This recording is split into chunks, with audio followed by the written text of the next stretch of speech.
Hey, what's going on with y'all niggas, man? It's your friendly neighborhood comedian, Devon Wells. And a lot of y'all don't know, I am a married man. You can see a picture of my wife right here. See how happy we are. One day, you too could be that happy. But I got another reaction for y'all. Dating is one of the hardest things you will ever do by Drew Thomas. This is my first time really watching a bit of his. I've seen like a couple of clips of him on social media, but we're gonna react to a full bit. So let's get into it. I thought about you guys a lot. I said, the married people stuck at home, I want to be like them. I envy these guys. Some of you don't even dress yourselves anymore. You just wear the next clean shirt. I want that. Then I'm like, where do you go to find this wife? You can go to clubs or bars. I don't like going to nightclubs. Nightclubs are filled with single mothers and liars. There's a lot of single mothers in the club, and overall, single mothers are doing a good job, but the world is crazy, and you need to wait a while before you introduce these guys you dating to your kids. I went out with this single mother 2 times. I'm at work, the school called me to come pick up her son. You can't put my name on the list to come pick up your son. I only seen this dude 2 times in the dark at your house.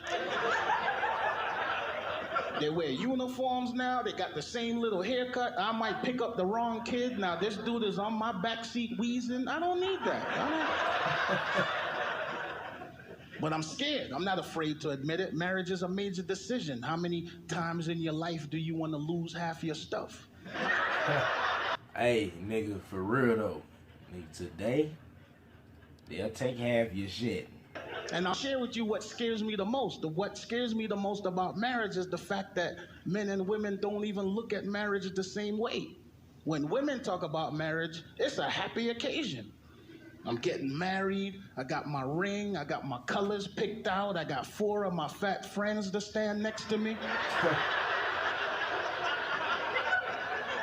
It's gonna be a beautiful day. No, their dress is ugly, mine is pretty. But it's not the same for the men. When men talk about marriage with our friends, it sounds like something you get diagnosed with. Did you hear what happened to Charles? No, what? He's getting married. No! No! I just seen him last week. When did he find out? When did he find out? It's crazy. She told him yesterday at dinner. Is there anything that we could do for him? No, the invitations already went out. There's nothing we can do.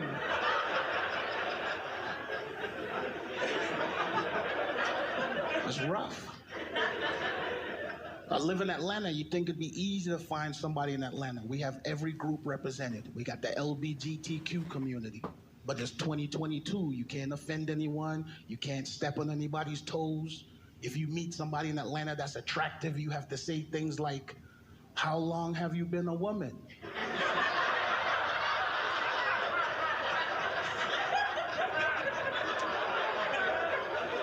That's a legit question in Atlanta. Like, if you've been doing this for 10, 15 years, I might be okay with it. But if this is your first date, I don't want no parts of this. I could tell you just bought these heels, you really can't walk in them. Listen, you know what I'm saying? I ain't got nothing against nobody, but if you only been a man, if you weren't born a woman, I don't know if I could do that. Am I gonna get canceled for saying that? Who knows? You still saying things guys say like race you to the car? Don't no women say race you to the car. I don't know no niggas that say race you to the car. But I practice what I preach.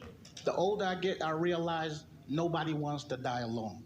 You have to be open-minded to dating people from different races, different religions, different age ranges.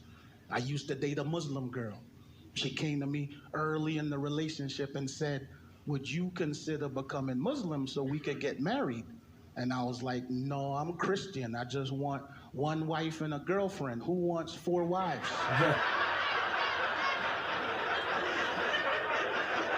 It's nothing wrong with a side bitch. There's nothing wrong with it. He's right, you know?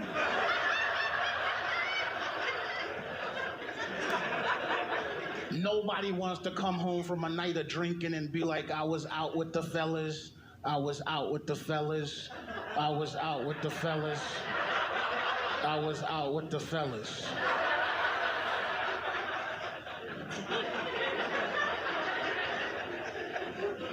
The relationship had some good and some bad. It lasted 4 years and we broke up. And I moved from Atlanta to Vegas for a while. I just had to get away and start over. The women know what I'm talking about. You just get tired of 4-year relationship after 4-year relationship. And I needed a new start. I'm sitting in Vegas and a good friend of mine called me up. You always have a good friend who helps you through a breakup. And my buddy was like, man, you're in Vegas. Why don't you see what Vegas has to offer? And I was like, bro, I'm tired. I'm not doing anything else. No more dinners, no more movies, no more car parts. I'm not buying anything else. Thanks for laughing. Let me know I'm not the only person ever bought a woman car parts before. Okay, that's why I didn't laugh, because I can't relate. I didn't know what the hell he was talking about. I was dating a young lady, and one day she called me out the blue and was like, hey, I'm down here at the tire shop. I got the kids with me, and the guy is saying that I need front and back brakes. Is there any way that you could come down and help out? And I was like, yes, I could come down and help out, but you need to call the other 2 guys you sleeping with too, and let's get them down here and help out with the bill. Facts. Get some other niggas on your roster to help out. So I got down to the tire shop, and I got the guy on the phone, and I said, hey man, I already paid for these front brakes. You need to come pay for these back brakes because we need to keep her safe while she drives between both our houses. Hey, and then keeping it P. You're not gonna take my brakes and stop at his house. I'm fair, I'm not a fool. So my buddy, in trying to cheer me up, he says, I know what you need. You need a chubby girl. You never dated a chubby girl. Chubby girls are fun. So I went and found a chubby girl, but nobody told me chubby girls eat your leftovers.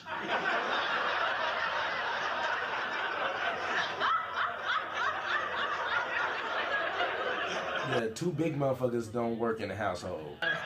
Extra meals like that, I'm on a budget. All my meals are spoken for. You cannot have 2 She would big call me motherfuckers in the house. middle of the day and be like, I left this morning quietly. I didn't want to make no noise and wake you. And I'm like, yeah, but you took my lunch. And I woke up. This ain't gonna work, chubby girl. This ain't gonna work.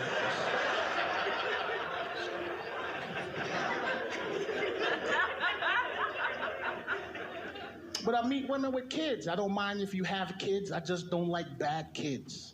I don't like the people with the big 5-year-olds dragging their feet in baby strollers all over Walmart. If you can go from Walmart to your car and your kid can get out the stroller, help you break it down and put it in the back of the car, they don't need to be in no stroller. He does not need to be in a stroller. I'm in the mall the other day, I seen a kid in a stroller reading. Nah.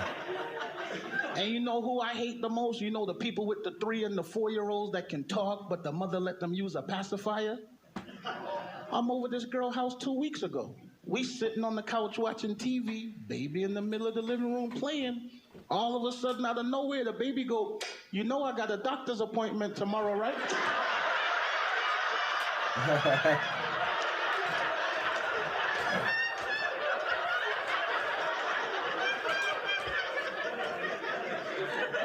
And I'm like, this is not a baby. This dude is making whole sentences right here. This ain't no baby.